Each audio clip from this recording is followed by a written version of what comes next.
শিক্ষা উপদেষ্টা শিক্ষা সচিবের পদত্যাগ সহ বেশ কিছু দাবিতে সচিবালয় ঘিরে বিক্ষোভ করেছেন শিক্ষার্থীরা।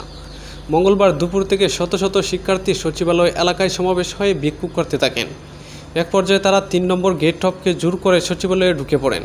সেখানে তারা স্লোগান দেন এবং গাড়ি ভাঙচুর করেন। এতে সচিবালয়ের কর্মকর্তা কর্মচারী সহ লোকজনের মাঝে আতঙ্ক ছড়িয়ে পড়ে।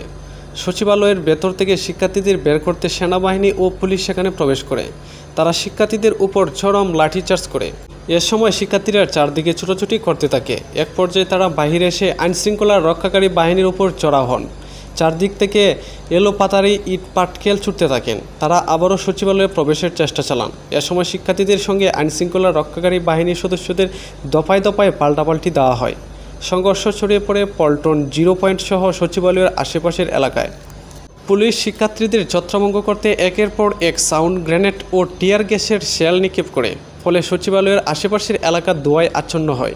এ সময় শিক্ষার্থীরাও পুলিশকে লক্ষ্য করে ইট পাটকেল ছুটতে থাকেন। সব মিলে সচিবালয় ঘিরে রণক্ষেত্র। অভিযোগ উঠছে, ছাত্রদের এই আন্দোলন ভিন্ন খাতে প্রভাবিত করার লক্ষ্যে নিষিদ্ধ ছাত্রলীগের কর্মীরাও শিক্ষার্থীদের ভেতরে ঢুকে পড়ছে। সন্দেহভাজন হিসেবে 4 জনকে আটক করা হয়েছে। তাদের ভিতর একজন নরসিংদী ছাত্রলীগের নেতা বলে ধারণা করা হচ্ছে। পুলিশ বিষয়টি যাচাই বাছাই করছে। পুলিশ বলেছে, যেভাবে আন্দোলনকারীরা হামলা চালিয়েছে এতে নিষিদ্ধ গোষ্ঠীর সংশ্লিষ্টতাই প্রমাণ করে। এরই মধ্যে একজন ছাত্রলীগ নেতার ভিডিও পাওয়া গেছে। তা নিয়ে তারা ইতিমধ্যেই পর্যালোচনা করছেন।